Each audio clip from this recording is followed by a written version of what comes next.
Oke,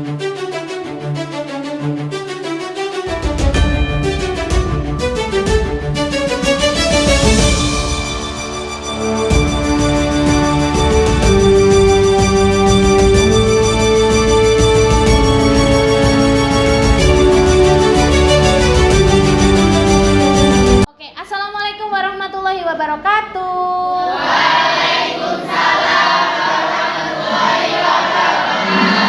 Selamat pagi. Kelas 10 RPL? Iya. Bagaimana kabarnya hari ini?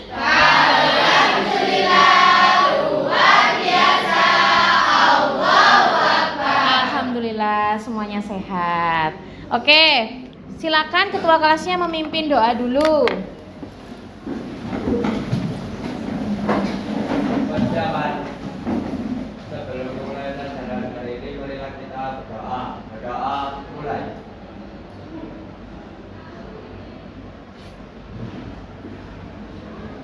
Doa selesai. Memberi salam.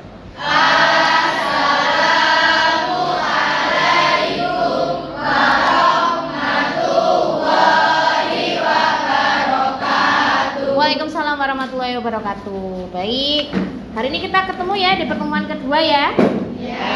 Saya lakukan presensi dulu. Anissa Rizky, oke. Arini, Azilia. Hari ini semuanya hadir, alhamdulillah semuanya sehat.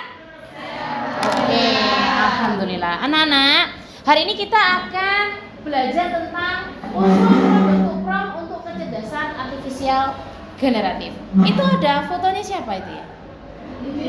Oh ya, itu mukanya muka saya, tapi badannya bukan badan saya, gitu ya. Makanya kita bisa memanfaatkan AI untuk membuat sesuatu yang lebih kreatif. Itu adalah saya kombinasikan antara saya memberikan perintah kepada AI untuk membuat suasana yang apa itu berarti di sungai gitu, ada seorang perempuan berkerudung gitu ya. Oke. Nih, pertemuan sebelumnya kita tuh bahas apa sih? Ada yang masih ingat nggak? Ada yang masih ingat? Saya. Oke, silakan Rizky. Pertemuan pertama kita membahas tentang konsep dasar kecerdasan artifisial generatif. Oke, betul sekali. Kita bahas konsep dasar kecerdasan artifisial generatif. Apa sih kecerdasan artifisial generatif itu? Silakan. Oke, Siren. Konsep dasar kecerdasan artifisial generatif merupakan cabang dari kecerdasan artifisial yang berfokus pada pembuatan konten baru. Oke, betul sekali. Nah, tadi berarti udah tahu nih. Minggu kemarin udah tahu pengertiannya apa. Nah, berarti contoh KA generatif itu apa aja yang kamu tahu? Silakan. Silakan, Firi. Ada contohnya itu ada Meta AI, ChatGPT, Gemini, sama Grok. Oke, bagus. Selanjutnya, Rek, namanya AI, kecerdasan artifisial, itu tidak bisa bekerja tanpa kita suruh, tanpa kita minta dia untuk bekerja, gitu ya. Nah, apa namanya? Kita ngasih pekerjaan ke dia, kita ngasih clue ke dia, itu namanya apa sih? Dikenal sebagai apa sih? Siapa yang tahu? Oke, silakan Azmi. Prom. Prom, betul. Bahasanya itu sekarang prom ya. Bahasanya adalah prom, betul sekali. Itu yang sudah kita dapatkan di minggu lalu. Nah, ini ada kuis sedikit nih yang bisa membuat kita lebih ingat lagi kemarin ngapain. Nah, nih, siapa yang mau main? Silakan. Silakan, Selfu. Silakan. Itu adalah kuisnya drag and drop aja. Jadi tinggal menarik dan meletakkan jawabannya di kotak yang tersedia. Ya.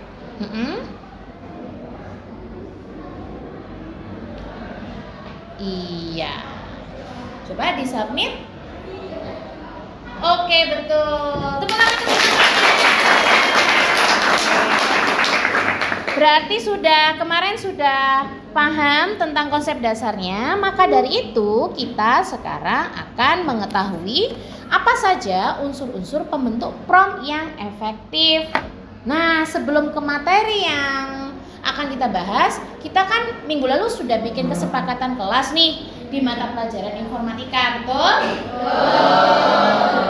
Nah, kesepakatan kelas ini yang kita akan gunakan untuk 1 tahun ke depan kita bersama, biar kita tetap pada rules yang sama gitu.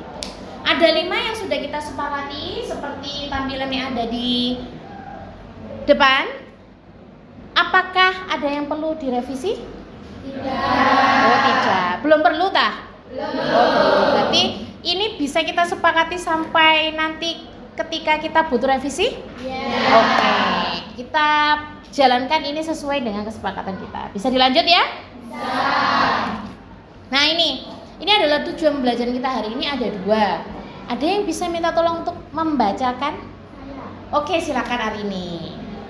Tujuan pembelajaran hari ini: 1. Murid mampu memahami unsur pembentuk prompt untuk KA generatif dengan benar. 2. Murid mampu mengaplikasikan unsur pembentuk prompt untuk KA generatif dengan penuh tanggung jawab. Oke, jadi tujuannya ada 2. Yang pertama itu belajar itu kan memahami dulu ya. Nah, memahami dulu apa sih unsur-unsurnya gitu. Nah, kalau sudah memahami baru mengaplikasikan. Mengaplikasikan itu apa, Rek? Mempraktikkan unsur-unsur prompt itu tadi. Kayak gitu. Tujuannya hanya ada 2 untuk hari ini. Nah, ini nih. Itu gambar apa aja itu ya? Nomor berapakah yang sering kalian pakai? 3.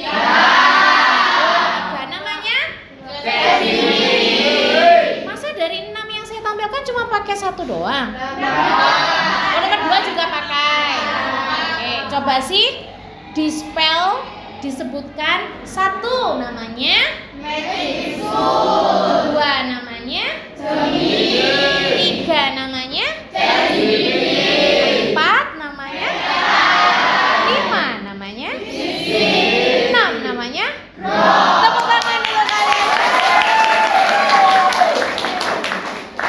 Jadi selama ini udah pakai AI ya. Jadi intinya adalah kita berkolaborasi dengan AI, tapi jangan bergantung pada AI ya, karena jawaban AI tidak selamanya benar. Maka dari itu kita harus benar-benar ngasih prompt yang detail sesuai yang kita mau, biar dia bisa menampilkan sesuai dengan apa yang kita inginkan, yang kita harapkan, gitu ya.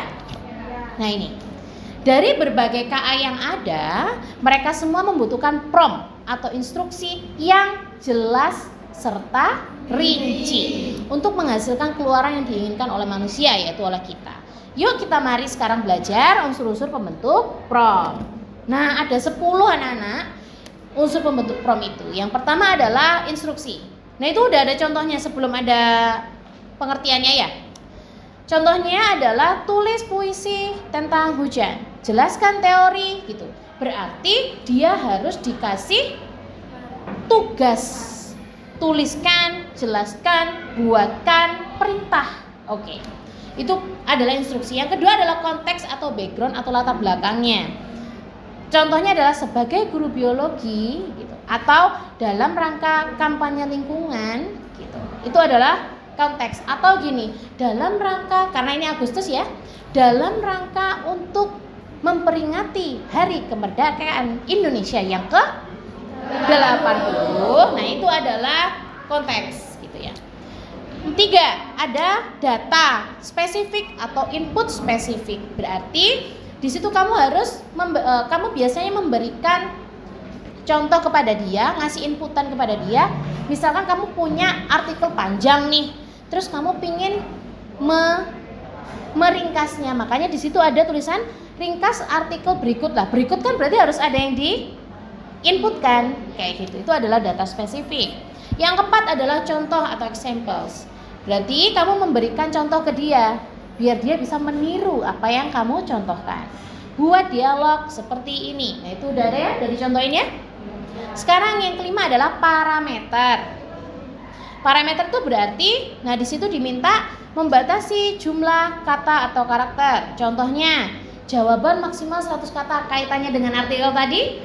Misalkan kamu juga membatasi dia dengan gunakan 100 kata saja atau tidak lebih dari 100 kata kayak gitu. 6. Sekarang format output, kamu pengen ditampilin kayak apa sih? Pengen ditampilkan model seperti apa oleh AI, harapan kamu? Misalkan kamu minta tampilkan dalam format tabel, kayak gitu. Itu contohnya format output. Atau daftar, atau paragraf, kayak gitu. 7. Nada. Gunakan bahasa Indonesia yang baik dan benar, atau gunakan bahasa yang digunakan oleh Gen Z sekarang, maka dia akan menyesuaikan dengan itu, gitu ya. Udah kenal berapa berarti? 7. Nah ini yang 8, 9, 10. Ada larangan, misalkan jangan menampilkan kalimat yang mengandung ras, kayak gitu, boleh kayak gitu. 9 adalah peran atau rules-nya. 10 penyempurnaan iteratif. Jadi merevisi, misalkan dia memberikan jawaban ke kita itu kita kurang gitu ya, kok kayak kurang gitu ya biasanya. Maka kita berikan perintah tambahan agar dia bisa merevisi jawaban dia. Itu adalah yang iteratif.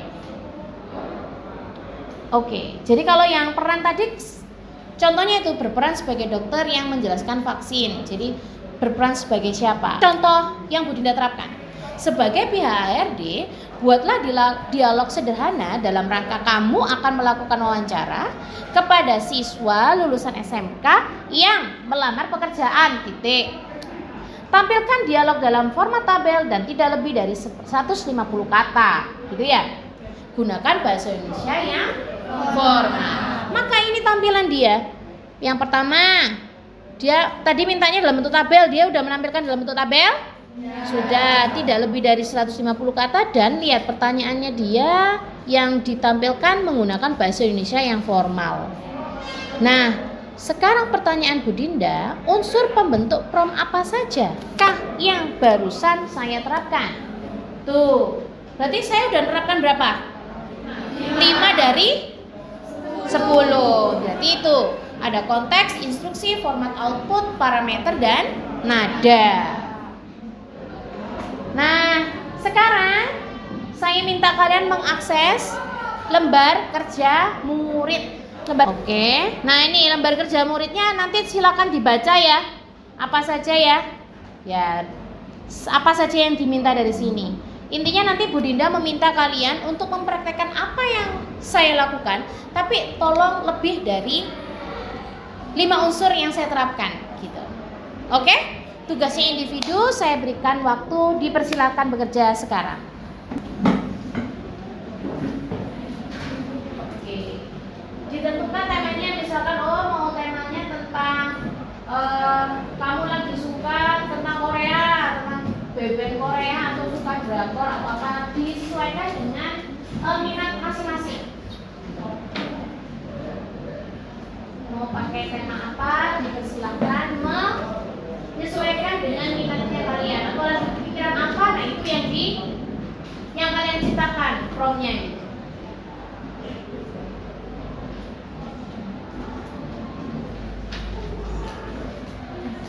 Kalau ada pertanyaan silakan bertanya, barangkali saya bisa memberikan sedikit pencerahan agar mudah mengerjakan tugas yang saya sampaikan tadi.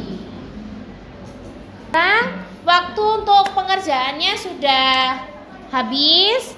Marilah kita coba membahas. Ada yang sudah mengumpulkan nih. Pakai punya Erin. Nih, coba dilihat punya Erin dulu nih. Buat pantun bertema persahabatan. Kira-kira apa ini berarti? Instruksi, betul. Gunakan bahasa Indonesia sederhana. Berarti apa ini? Gunakan bahasa Indonesia sederhana. Coba nek lupa kesini lagi. Gunakan mana tadi? Bentar. Nah ini gaya atau nada, ya. Terus habis itu tokoh bernama Budi dan Andi. Apa? Data, betul. Jadi diminta untuk memberikan tampilan nanti namanya harus mereka, kan gitu ya? Terus habis itu apalagi perintahnya? Berarti udah nerapin berapa? Tiga. Ini ada contohnya. Contoh, Budi pergi membeli roti dan lain sebagainya. Itu masuk kemana coba lihat nih. Ke contoh atau examples gitu ya. Berarti udah pakai berapa? 4. Terus pantun bersaja AB-AB. Apa itu? Pantun bersaja AB-AB. Coba kita lihat lagi. Tadi pakai berapa? 4 ya? Udah 4 ya? Udah 4. Pantun bersaja AB-AB udah ada. Parameter teknis yang diminta adalah tadi kan itu dicontohkan pengaturan yang mengontrol outputnya itu apa. Jadi mintanya kayak apa sih? Gitu. Terus habis itu berikan nomor gitu ya pada setiap pantun. Nah, hasilnya kayak gini. Budi pergi membeli roti itu tadi kan karena mintanya karakternya Budi. Andi menunggu di pinggir kali. Sahabat sejati selalu di hati meski terpisah takkan terganti. Gitu ya. Ini berarti menerapkan. Coba dilihat. Erin menjawab udah 1, 2, 3, 4, 5, 6, 7. Berarti sudah 7. Menerapkan hal yang lebih dari yang Budinda terapkan. Oke, nanti untuk yang lain akan saya lakukan pemeriksaan. Nanti yang lain pokoknya harus sudah diupload loh ya. Oke. Nah, sebelum ada kuis yang akan kalian kerjakan ini nanti, silakan berdiri dulu. Berdiri. Tadi kan salah satu di kesepakatannya ada ice breaking kan? Iya, ice breaking. Oke. Sudah konsentrasi ya? Saya bisa? Tadi kan lambat. Nah, di sini agak cepet ya? Semuanya harus bergerak. Oke? Oke. Yang nyanyi saya, kamu tinggal bergerak. Agak cepet loh ya. 1, 2, 3. Topi saya bundar, bundar topi saya. Kalau tidak bundar, bukan topi saya. Tepuk tangan. Oke, silakan duduk. Nah, guys, anak-anak, untuk yang terakhir ini ada join quiz. Nah, berarti kalau misalkan mau join quiz ini untuk melihat, untuk berefleksi, kalian hari ini mudah memahami nggak materi dari saya? Coba 196502. Oke, tuh udah banyak yang bergabung. Yuk, lanjut. Ayo. Masuk. Oke. Saya mulai. 3, 2, 1. Dipersilakan.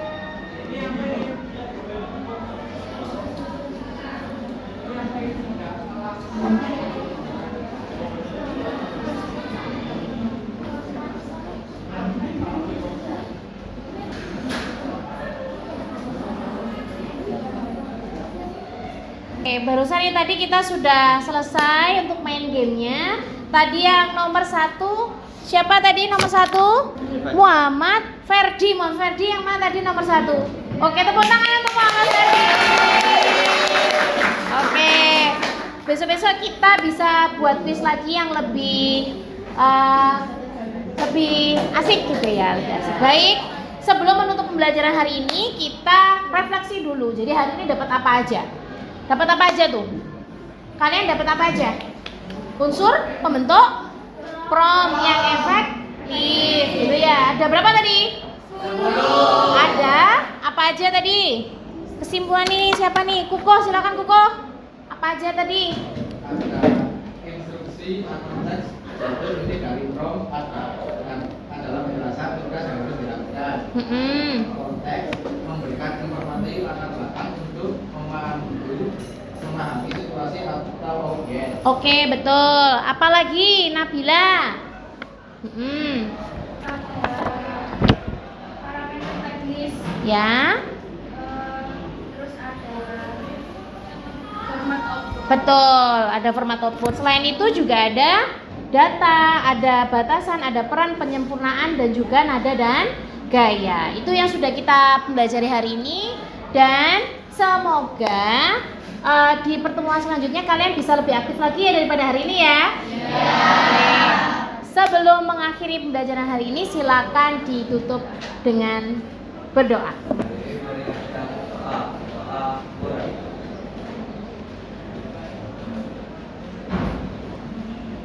Doa selesai, coba bisa